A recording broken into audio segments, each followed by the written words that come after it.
नमस्कार दोस्तों, online YouTube channel पर आपका स्वागत है। मैं शंकर लाल सैनी। दोस्तों, हम भारत में संवैधानिक विकास की चर्चा कर रहे थे और हमने सबसे पहले पढ़ा था 1773 का रेगुलेटिंग एक्ट। दोस्तों, 1773 का जो रेगुलेटिंग एक्ट था, इस रेगुलेटिंग एक्ट के तहत भारत में कोलकाता में सर्वोच्च न्यायालय की स्थापना की गई थी, जिसमें एक मुख्य न्यायाधीश और 3 अन्य न्यायाधीश का प्रावधान था। इसके अलावा जो गवर्नर जनरल था, जो बंगाल का गवर्नर जनरल था, उसके अधीन आंशिक रूप से मुंबई और जो मद्रास का जो गवर्नर जनरल था उसको उसके अधीन कर दिया गया और गवर्नर जनरल को उसकी सहायता के लिए एक 4 सदस्यीय परिषद की भी बात की गई। दोस्तों, जो 1773 का जो एक्ट आया, उस एक्ट की कमियों को दूर करने के लिए जाना जाता है 1781 का एक्ट, जिसको एक्ट ऑफ सेटलमेंट कहा जाता है। तो जो 1781 का जो एक्ट आया था, एक्ट ऑफ सेटलमेंट, वो 1773 के एक्ट की ही कमियों को दूर करने के लिए लाया गया।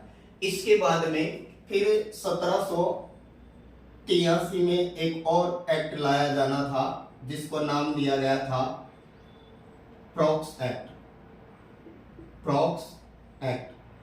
लेकिन दोस्तों, हुआ क्या, ये जो प्रोक्स एक्ट जो था, इस एक्ट को पारित कराने के चक्कर में ब्रिटेन के अंतर्गत है, वहां की संसद जो है वो गिर जाती है, मतलब संसद भंग हो जाती है, लोकसभा भंग हो जाती है वहां की। ये बोल सकते हैं वहां की संसद के द्वारा ये विधेयक पारित नहीं किया जाता है और जो मिलीजुली सरकार होती है नॉर्थ व फ्रॉक की, नॉर्थ व फ्रॉक की जो सरकार होती है, इसको इस्तीफा देना पड़ता है। नॉर्थ और फ्रॉक की सरकार गिर जाती है। ये पहला मौका था जब किसी भारतीय मामले को लेकर के ब्रिटेन की सरकार गिरी। तो दोस्तों, फ्रॉक्स एक्ट के लिए जाना जाता है नॉर्थ और फ्रॉक की मिलीजुली सरकार को इस्तीफा देना पड़ा।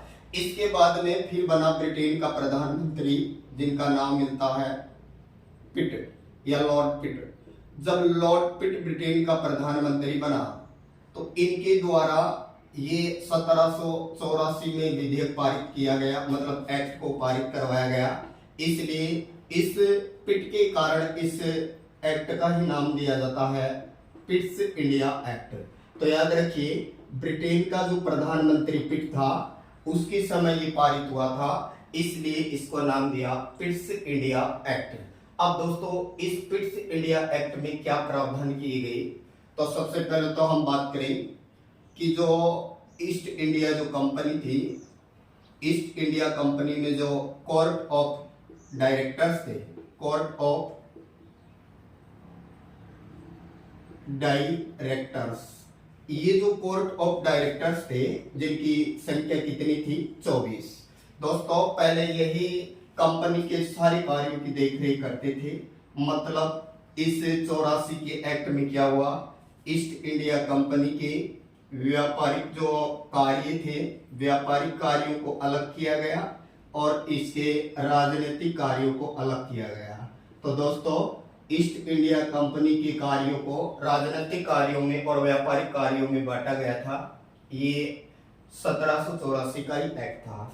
अब जो व्यापारिक कार्य थे, इनकी देखरेख के लिए तो क्या किया गया, कोर्ट ऑफ डायरेक्टर्स, या इसी को कहा जाता है बोर्ड ऑफ डायरेक्टर्स। तो बोर्ड ऑफ डायरेक्टर्स तो था, वो कंपनी के अव्यापारिक कार्यों की देखरेख के लिए जाना जाएगा। और जो कंपनी की राजनीतिक जो कार्य हैं, इन राजनीतिक कार्यों के लिए यहाँ पर एक और बनाया गया, जिसको नाम दिया गया board of control. Board of control.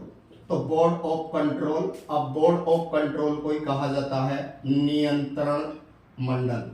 तो दोस्तों, कंपनी के राजनीतिक कार्यों के लिए बोर्ड ऑफ कंट्रोल बनाया गया, जिसको हिंदी में बोलेंगे नियंत्रण मंडल।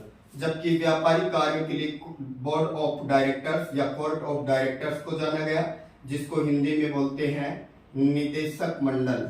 निदेशक मंडल, और इसमें सदस्य संख्या रखी गई थी 24। अब दोस्तों, ये जो बोर्ड ऑफ कंट्रोल जो बना, नियंत्रण मंडल जो बना, इसमें 6 सदस्यों को रखा गया।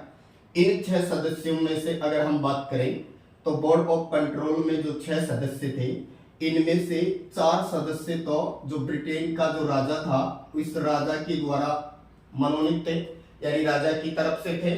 एक इनके अंतर्गत है वो राज्य सचिव हुआ करता था। तो एक राज्य सचिव हुआ, एक चांसलर था, इसमें एक चांसलर था, एक चांसलर, एक राज्य सचिव रखा गया और 4 अन्य सदस्य रखे गए। इस तरह बोर्ड ऑफ कंट्रोल में कुल 6 सदस्य थे। इसका काम था कंपनी के राजनीतिक कार्यों पर नियंत्रण के लिए, जबकि कंपनी के व्यापारिक कार्यों पर नियंत्रण के लिए कोर्ट ऑफ डायरेक्टर्स या बोर्ड ऑफ डायरेक्टर्स को ही रखा गया। और बोर्ड ऑफ डायरेक्टर्स में कितने सदस्य रखे गए? तो 24।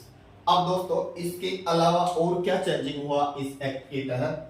तो इसी एक्ट के तहत माना जाता है कि पहली बार कंपनी के द्वारा जीते गए भारत में जो भी भूभाग था, कंपनी द्वारा विजित, यानी ईस्ट इंडिया कंपनी ने जो भूभाग भारत में जीता, कंपनी द्वारा विजित क्षेत्र को या जीते गए क्षेत्र को पहली बार ब्रिटिश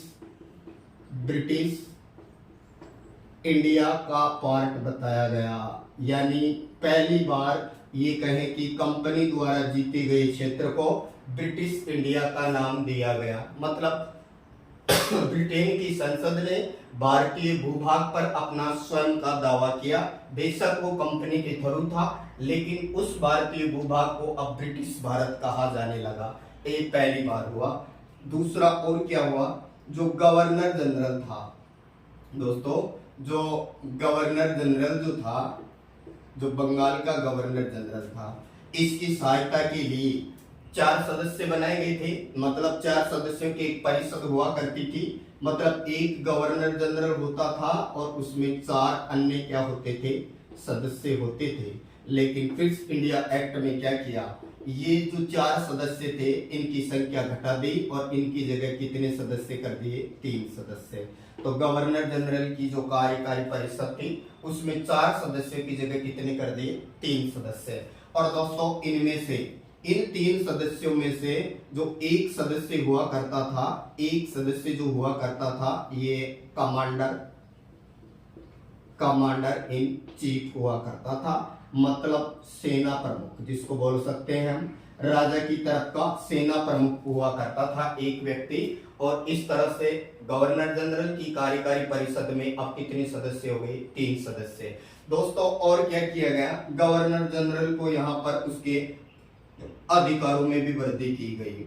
इससे पूर्व की अगर हम बात करें तो 1773 के एक्ट के तहत मुंबई और मद्रास उन दोनों को इनके अधीन कर दिया गया था, लेकिन वो आंशिक रूप में था।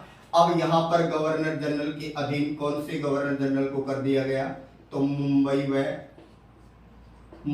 व दूसरा कौन सा था? मद्रास। मुंबई व मद्रास की गवर्नर जनरल को बंगाल के गवर्नर जनरल के अधीन कर दिया गया। और साथ ही गवर्नर जनरल को यहाँ पर मत देने का भी अधिकार दिया गया। दोस्तों इससे पहले गवर्नर जनरल को केवल निर्णायक मत देने का अधिकार था। जब बराबर मत आ जाते तो निर्णायक मत दे सकता था, लेकिन अब इसको स्पष्ट मत देने का अधिकार दिया गया। और यहाँ सदस्य संख्या भी घटाकर कितनी कर दी? 4 से 3 कर दी गई। तो गवर्नर जनरल को मत देने का अधिकार दिया गया।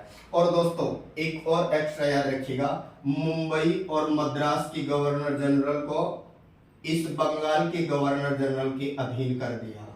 और ये भी कहा कि अगर किसी का शासन सही नहीं चल रहा है तो वो संबंधित गवर्नर जनरल की कार्यकारी परिषद को भंग कर सकता था। यही व्यवस्था वर्तमान तक भी है, क्योंकि वर्तमान में भी अगर आर्टिकल 356 प्रभावी होता है, मतलब कि जो हमारा संविधान का भाग 18 है उसमें आपातकाल के बारे में उल्लेख है। अनुच्छेद 356 के तहत अगर किसी राज्य का संवैधानिक तंत्र विफल हो जाता है तो वहां पर राष्ट्रपति शासन लगता है। तो उसी तरह से यहाँ भी यही था प्रावधान कि अगर कहीं का शासन सही नहीं चल रहा है तो वहां की सरकार को गवर्नर जनरल था वो भंग कर सकता था। और ये प्रावधान किया गया था 1784 के क्विट्स इंडिया एक्ट में। इसके अलावा दोस्तों और क्या प्रावधान किया गया? तो कंपनी के राजनीतिक कार्यों को और प्रशासन की कहे कि जो व्यापारिक जो कार्य थे इनको अलग अलग करके और इन पर नियंत्रण स्थापित करने के लिए ये कहे कि ब्रिटेन की संसद की तरफ से किया गया ये बहुत बड़ा प्रयास था। और क्या हुआ इस एक्ट के तहत? तो दोस्तों जो ईस्ट इंडिया कंपनी थी। अब ईस्ट इंडिया कंपनी का ये कहें कि जो कार्य जो था या कहें कि व्यापार का जो था वो स्पष्ट होता गया, मतलब कि अब उसके कार्य स्पष्ट हो गए, व्यापारिक कार्य अलग हो गए और राजनीतिक कार्य अलग हो गए। राजनीतिक कार्यों पर ब्रिटेन की संसद ने अपना पूर्ण नियंत्रण रखना चाहा, इसके लिए बोर्ड ऑफ कंट्रोल बनाया गया, जबकि व्यापारिक कार्य वही कोर्ट ऑफ कंट्रोल, मतलब कि जिसको हम बोल सकते हैं board of directors, board of directors या कोर्ट ऑफ डायरेक्टर्स, जिनकी संख्या कितनी थी 24, जो अपने में से चुने जाते थे, वो अब सिर्फ कंपनी की व्यापारिक कार्यों की देखरेख करेंगे। दोस्तों ये था 1784 का पिट्स इंडिया एक्ट। चैनल को लाइक करें, सब्सक्राइब करें। अगला एक्ट होगा आपका 1793 का चार्टर एक्ट, उसको पढ़ेंगे नेक्स्ट। Thank you.